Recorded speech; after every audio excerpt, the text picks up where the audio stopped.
It is the glory of God to conceal a matter. To search it out is the glory of kings. This is the Message to Kings podcast.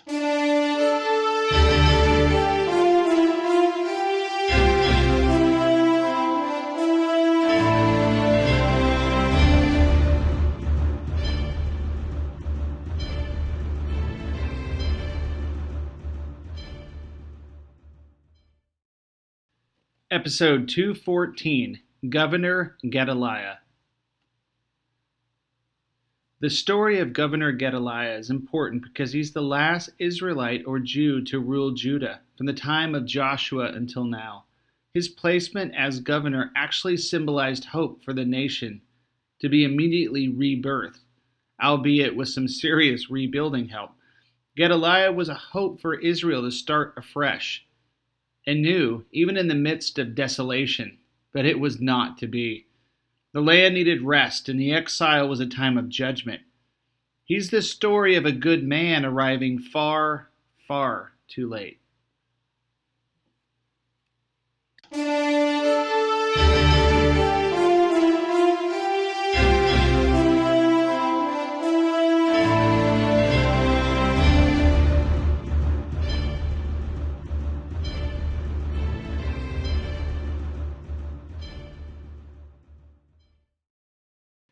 Gedaliah was a man of the royal family. He was kind, he had perspective, and he was humble, yet a bit naive.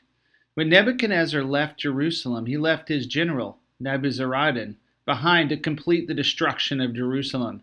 Nebuzaradan found a trustworthy man named Gedaliah, and he appointed him the Babylonian governor of Judah at the Babylonian garrison at Mizpah. It was at Mizpah that Nebuchadnezzar had murdered some of the royals, and he fortified the place as his soldiers stood guard. Tens of thousands of his soldiers once camped there, so it became a gathering place of survivors, evacuees, an assembly place for anyone in the local region, even to find work and resources. And at Mizpah, survivors began to assemble, and a large town began to take form with function and some elements of freedom. So then, as Nebuchadnezzar leaves, most of the soldiers go with them, though there's still a garrison there, leaving Mizpah as the one city kind of in the region that was supported by Babylon and not previously destroyed. Or if it was previously destroyed, it's now a functioning city government, and it becomes the headquarters of the Babylonian government in Judah. Gedaliah was the governor, and Nebuzaradan put him in charge.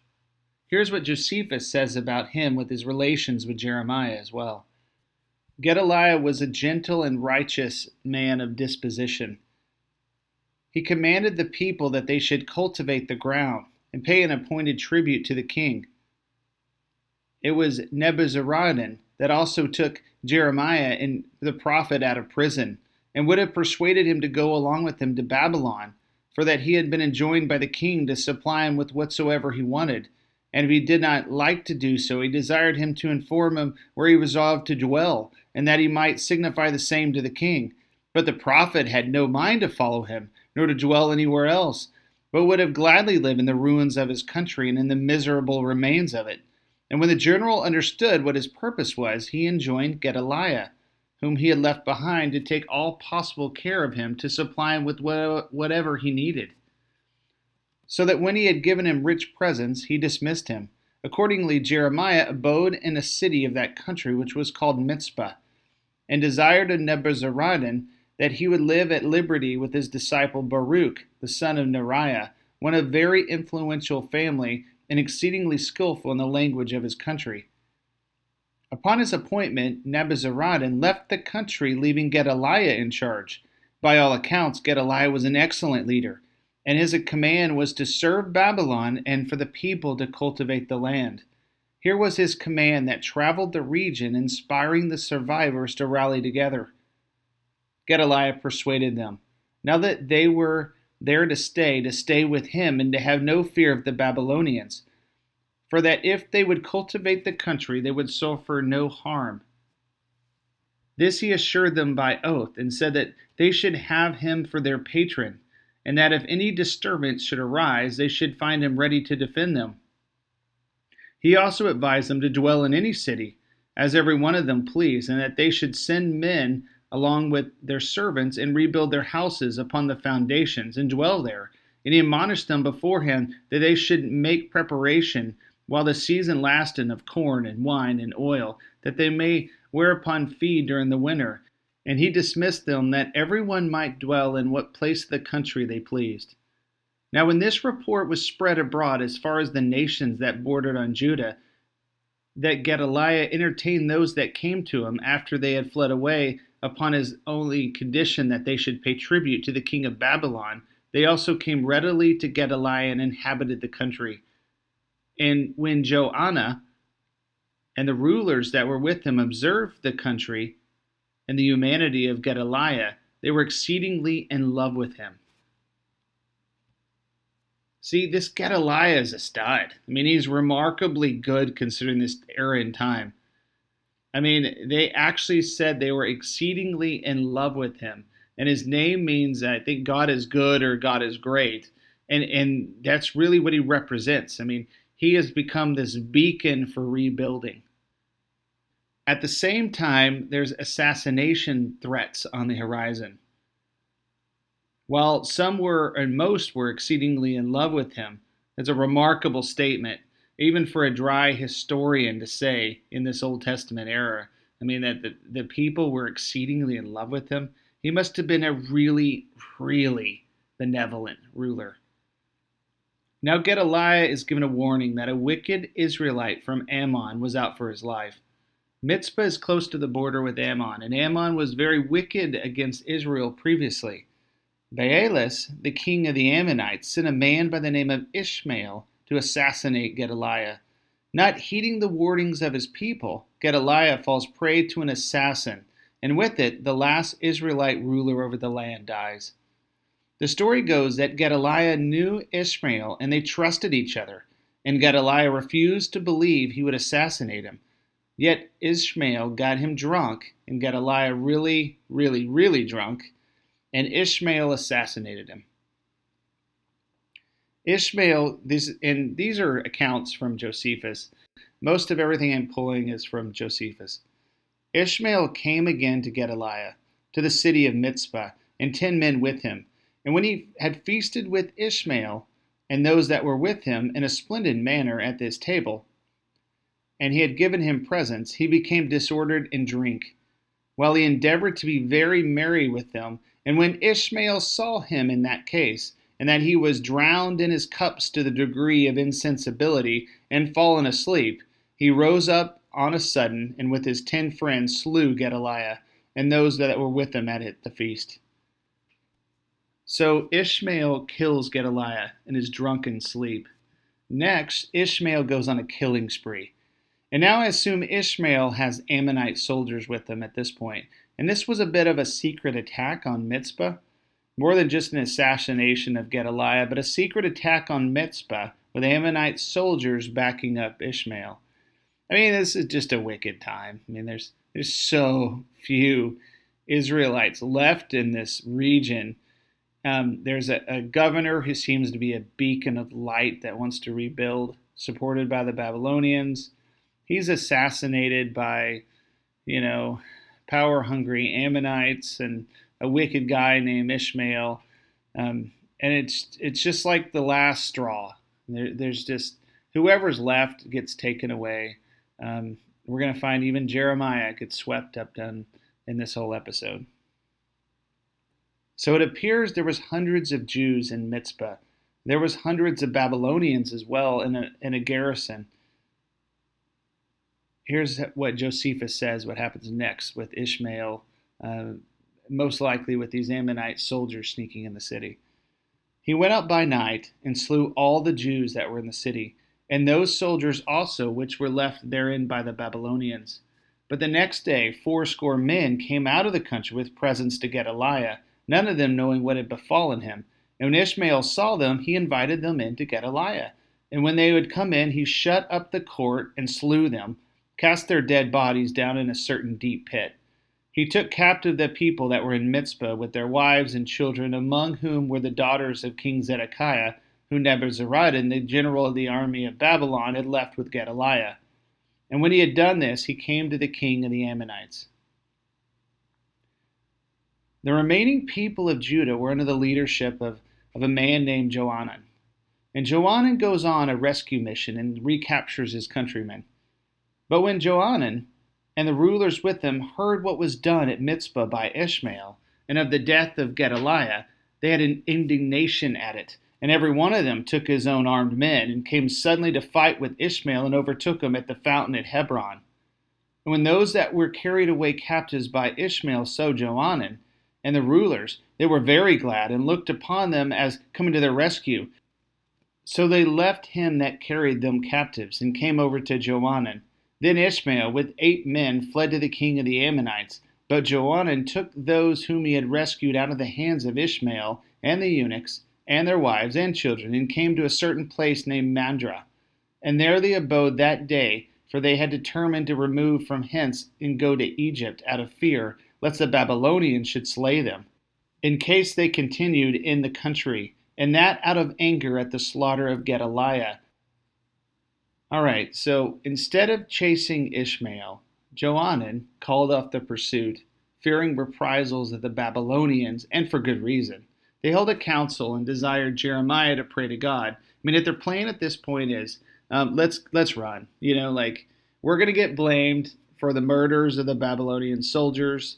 When the Babylonians show up back here, they're going to come and kill everyone around.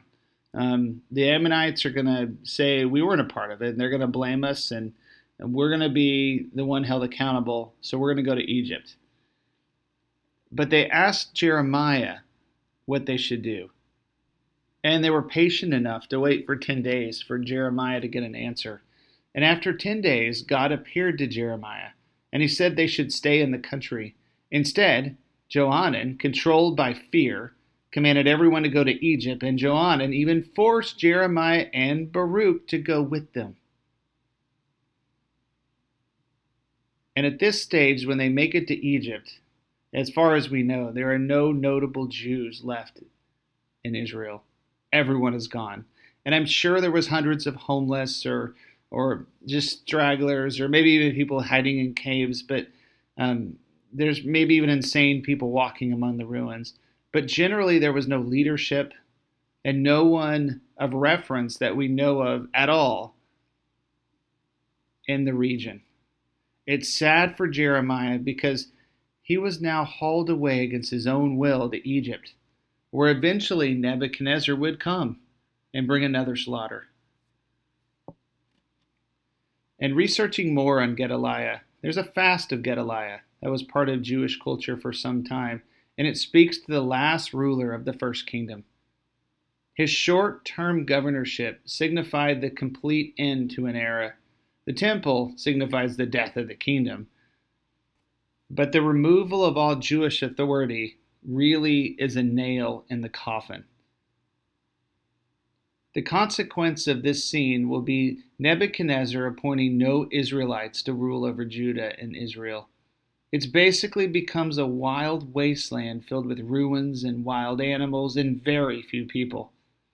And soon we will learn in some strange way this hides the spiritual truth that the land requires rest, and it will have it during what remains of the 70 years of exile. We end this episode with what happens to the survivors from Judah who disobeyed God and went to Egypt. To imagine Jeremiah, he must have been like, "You guys have bound me again, and this time you're taking me to Egypt? This is crazy." But it happened.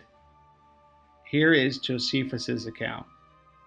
And when they were there, God signified to the prophet that the king of Babylon was about to make an expedition against the Egyptians, and commanding him to foretell to the people that Egypt should be taken, and the king of Babylon should slay some of them and take others captive and bring them to Babylon. All right, so Jeremiah prophesies these horrible things to the survivors in Egypt. 5 years afterward, Nebuchadnezzar attacks and starts with Moab and Ammon. For the 5th year after the destruction of Jerusalem, which was the 23rd year of the reign of Nebuchadnezzar, he made an exhibition against Celesyria. And when he had possessed himself of it, he made war against the Ammonites and the Moabites.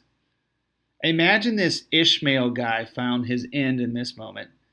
And next, the prophecy comes true, with Nebuchadnezzar destroying another Egyptian army and ransacking more and more of Egypt.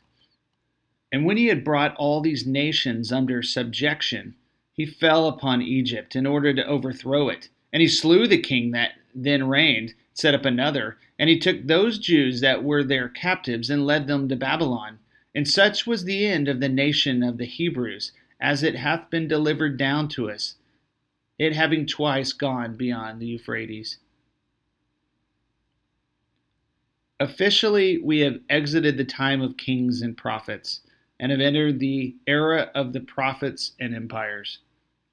Our story changes effective today from any account of kings and prophets to secular world empires and prophets working in their midst.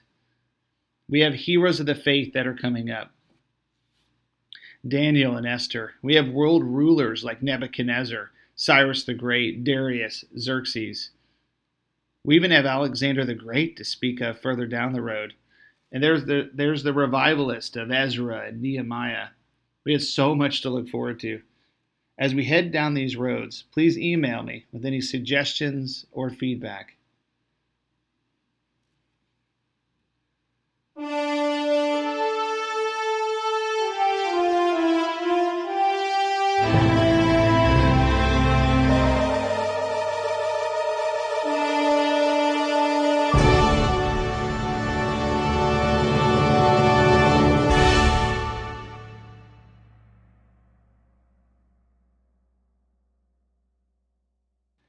Thanks for joining us for this episode of Message to Kings. Feel free to visit the website, messagetokings.com, share the Facebook page if you want to chat. Email us at messagetokings@gmail.com.